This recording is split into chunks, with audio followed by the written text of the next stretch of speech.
Halo pemirsa, apa kabar? Dunia Kita kembali menyapa Anda pekan ini bersama saya Rifan Dwi Astono dan Aryatno Budianto dari Alexandria, Virginia. Nah, ini merupakan salah satu kawasan wisata tak jauh dari Washington DC, dan di sini ini yang membuat saya tertarik selain dengan lingkungannya ya yang indah dan juga menarik, banyak sekali kegiatan ya yang berlangsung, tapi juga bahwa orang-orang di sini ini terlihat sangat majemuk. Betul. Saya merasa bahwa ini adalah Amerika yang sebenarnya yang sesungguhnya gitu ya. Memang ini jadi tempat berkumpulnya atau disebut juga sebagai melting pot ya, ya.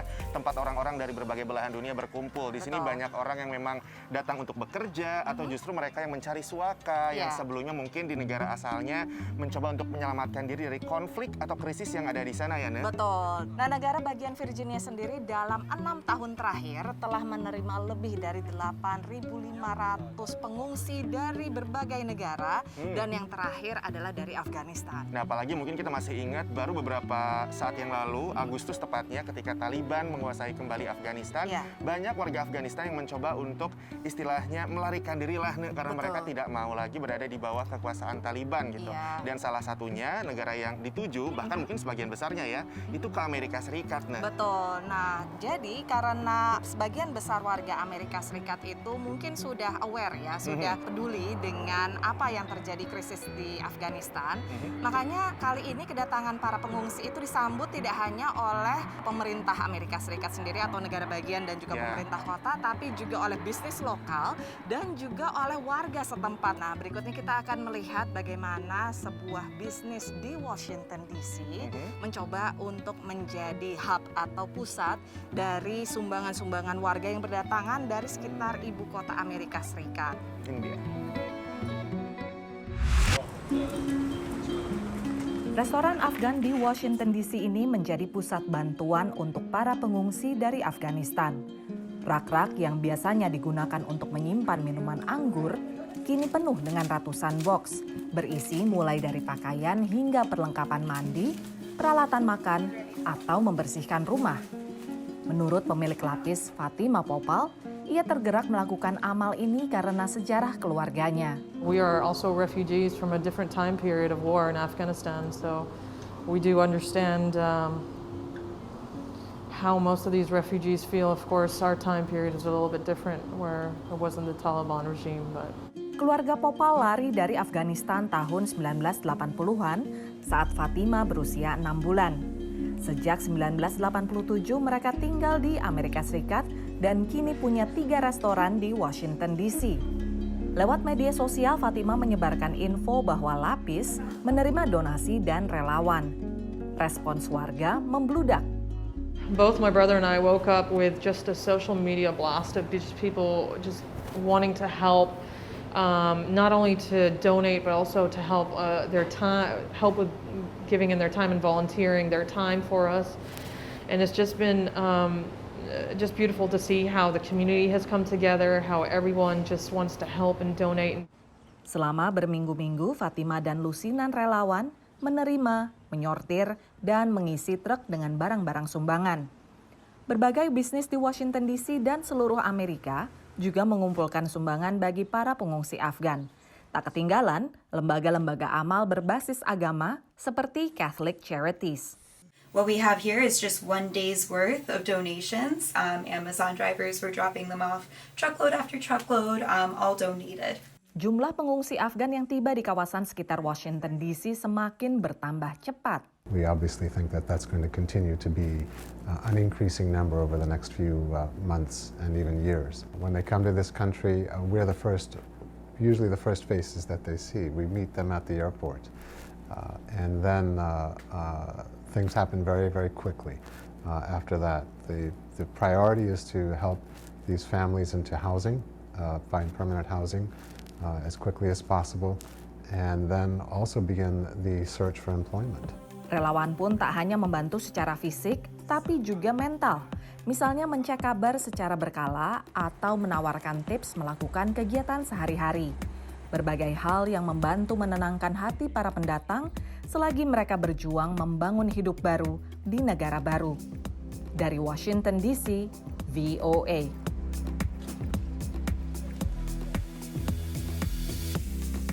Setelah yang satu ini pemirsa, kita masih punya cerita-cerita lainnya terkait dengan para pengungsi asal Afghanistan di Amerika. Ya. Jangan kemana-mana, tetaplah di Dunia Kita.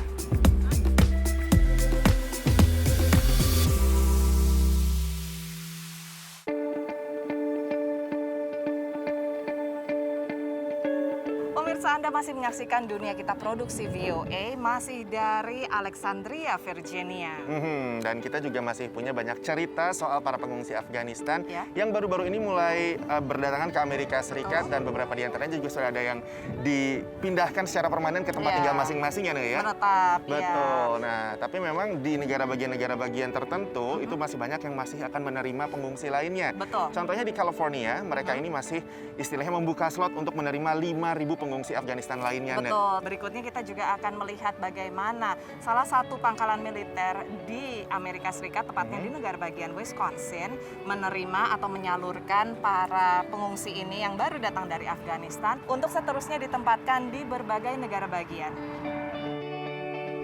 This is a very popular song. Ustadz Farida Mahwash dijuluki The Voice of Afghanistan. Suaranya mengisahkan penderitaan rakyat Afghanistan. My songs were heard on 5 continents. I saw women who have equal rights with men. And what is happening now when the Taliban came to power in Afghanistan? They practically buried the women alive there. Hingga kini, ia aktif menggelar konser untuk membantu anak-anak dan memperjuangkan hak-hak perempuan Afghanistan. Farida dan keluarganya mengungsi dari Afghanistan 3 dekade lalu dan menetap di California. Jumlah warga keturunan Afghanistan semakin banyak dan California bersiap menampung setidaknya 5.000 pengungsi baru. Menurut para pegiat, warga berperan penting dalam memudahkan proses adaptasi pengungsi. Terjadi tandem di mana organisasi amal dan otoritas lokal mengurus akomodasi. We have a variety of different efforts. We have a lot of advocacy efforts on behalf of Afghan refugees. We want to make sure that Afghan refugees that come here have a legal pathway to success here in America, as well as are able to integrate successfully into American society. Sementara warga memastikan agar para pengungsi merasa nyaman tinggal di California. If somebody comes here and they don't know anybody, they don't know the language, they don't know how the system works, it's very easy to get lost in the system here. And so I think it's the job of the community and all the people that live in a city to come together and help those people that need it the most. We asked for like a lot of the home supplies, hygiene products, feminine products, bedding, pots and pans. We actually just asked for a lot of the things that we thought would be helpful when you are resettling into a new home that you might not have access to right away. Mayoritas pengungsi Afghanistan diizinkan masuk ke Amerika atas alasan kemanusiaan. Mereka mendapat status sementara untuk bisa tinggal selama 2 tahun, bekerja, dan menerima beberapa tunjangan pemerintah. Mereka juga bisa mengajukan permohonan perpanjangan status tinggal menjelang kadaluarsa. Komunitas Afgan di California juga membantu pengungsi dalam bidang hukum. They have to prove that number one, they're here for a very specific purpose and temporarily, and that they would either return to their country of origin, which is Afghanistan, and or that they have another legal route that is already available for them to pursue. Sementara itu, sekelompok kecil pengungsi yang memegang visa imigran khusus (SIV) diberikan izin tinggal permanen di Amerika dan dapat mengajukan permohonan kewarganegaraan. Dari Los Angeles, California, VOA. Saat mendengar para pengungsi dari Afghanistan akan tiba di Fort McCoy, Wisconsin, tak jauh dari rumahnya, Kyle langsung tergerak. Kyle Vandenplas adalah relawan tim Rubicon yang mengkoordinir pengumpulan dan pengantaran sumbangan serta perlengkapan untuk sekitar 13.000 pengungsi Afgan yang tiba di Fort McCoy.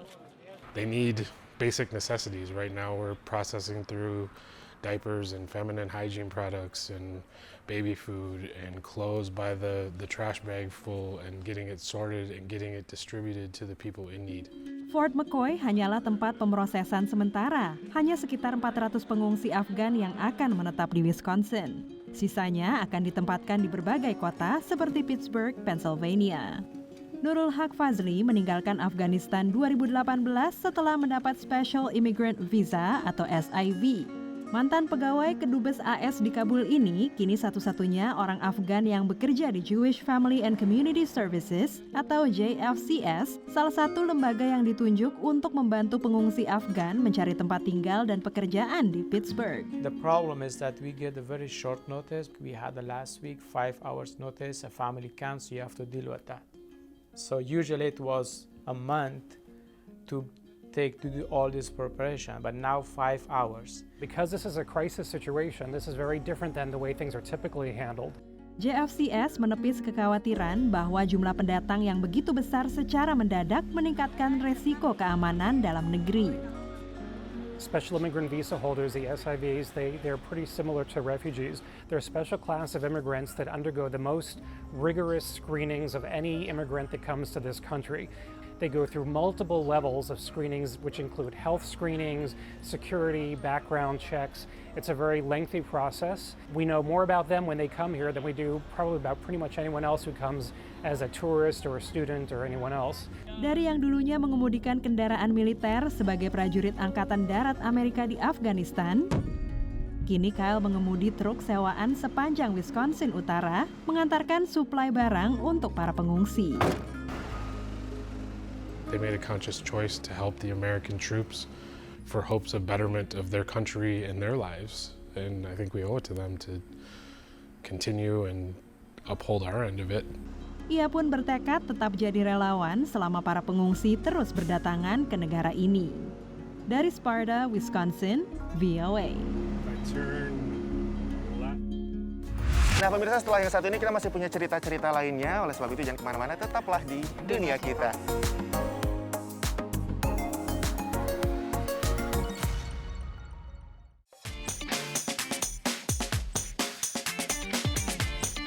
Pemirsa, masih dalam Dunia Kita, dan kali ini saya dan Ani juga masih di kawasan Alexandria Old Town, tapi kita agak geser sedikit ke daerah yang memang banyak tempat makannya, restorannya. Toko-toko. Betul sekali. Memang di sepanjang pandemi selama hampir 2 tahun belakangan ini, banyak toko-toko atau restoran yang akhirnya membawa meja-meja makannya keluar ya, Nih ya. Karena makin banyak orang yang udah pengen makan di tempat lagi nih, di restoran, di kafe gitu kan ya. Tapi ini nggak seiring dengan jumlah pekerja toko-toko itu atau restorannya, misalnya pelayannya atau kokinya yang mau kerja di sana. Alasannya sih karena khawatir dengan varian Delta dan gajinya kayaknya tidak sesuai dengan harapan. Apalagi mereka sempat dapat bantuan unemployment benefit juga kan, bantuan pengangguran di Amerika. Walaupun sudah expire ya, sudah berakhir ya. Dan berikutnya kita juga akan melihat sebuah liputan tentang bagaimana warga diaspora Indonesia yang ingin mencari nafkah dengan misalnya berjualan makanan gitu ya. Itu kan alternatif yang bagus sekali sebetulnya. Tapi ternyata untuk menjual makanan di Amerika Serikat itu tidak segampang itu, nggak bisa langsung buka terus langsung jual. Ada langkah-langkah yang harus diikuti dan mereka mengikuti pelatihannya dalam liputan berikut.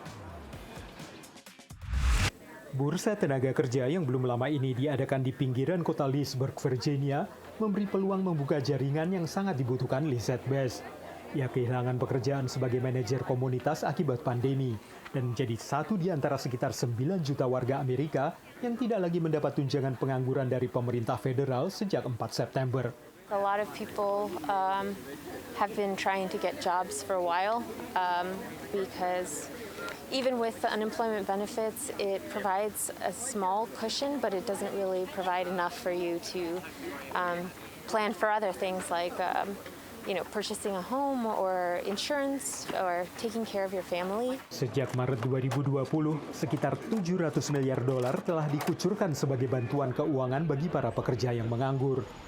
Pemerintah federal diperkirakan akan mengalami defisit $3 triliun pada tahun fiskal ini. Jadi akan sulit menambah anggaran untuk memberlakukan lagi tunjangan pengangguran yang sudah habis masa berlakunya, menurut Komite bagi Anggaran Federal yang bertanggung jawab. It was good for the economy because they could still go out and spend money in the economy, and so now that those have expired, it's important that people go back to work. Ada proyeksi beragam mengenai apakah penghentian mendadak tunjangan pengangguran pemerintah federal dan penambahan dana mingguan $300 bagi tunjangan pengangguran negara bagian akan memicu kenaikan rekrutmen karyawan, terutama untuk industri yang menerapkan upah minimum. Essentially make it easy for people to continue to remain out of work diminishes national productivity over time, especially because the longer that someone remains out of work, the lower the chance of them returning to work. Warga ini mengatakan selama pandemi, ia harus punya beberapa pekerjaan sambilan karena tidak bisa mengandalkan tunjangan pengangguran saja. Dan apabila program tunjangan ini diperpanjang, menurut warga adalah lebih penting untuk mendapatkan pekerjaan penuh waktu sembari tetap menjalankan protokol kesehatan. Dari Leesburg, Virginia, VOA. Setiap akhir pekan, toko Indonesian and Asian Market di Redland, negara bagian Maryland, selalu ramai didatangi pembeli yang mencari makanan dan camilan khas Indonesia. Sejak pandemi dan diberlakukan aturan tinggal di rumah, semakin banyak diaspora Indonesia menjual makanan yang diantar langsung ke pembeli atau dititipkan di toko seperti milik Linda Campbell ini.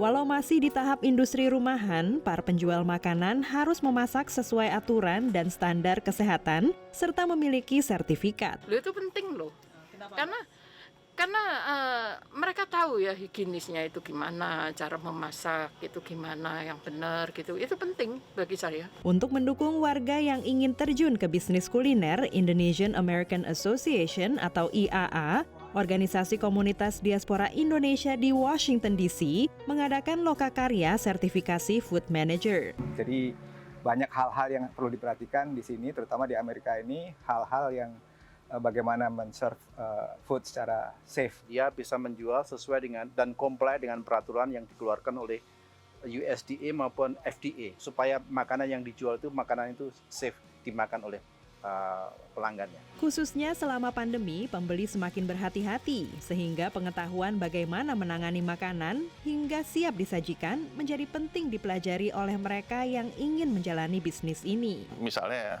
wastafel itu harus terpisah untuk nyuci piring, nyuci makanan sama nyuci tangan. Intinya adalah pemisahan bahan makanan yang punya kemungkinan terkontaminasi lebih tinggi dibandingin yang lain. Kayak kebanyakan rumah di sini kan punya wastafel atau powder room sebelum masuk rumah. Bisa aja cuci tangan di situ, tapi cuci makanan di dapur. Dengan menjual makanan sesuai standar kebersihan dan kesehatan, tak hanya mencegah pembeli dari kemungkinan terkontaminasi penyakit, juga melindungi penjual dari tanggung jawab. Even when you go to grocery market and how you can choose like right items, and then how you can determine like this is a good product or not, how long you can keep your food for your family, how long you can keep in the safe way. Satu hal yang juga ingin diwujudkan oleh IAA dan Linda Campbell adalah memiliki dapur komersial di mana para penjual makanan dapat memasak di dapur yang sesuai standar agar dapat menjangkau kelompok pembeli lebih luas. Dari Gaithersburg, Maryland, Dania Iman, Nia Iman Santoso, VOA.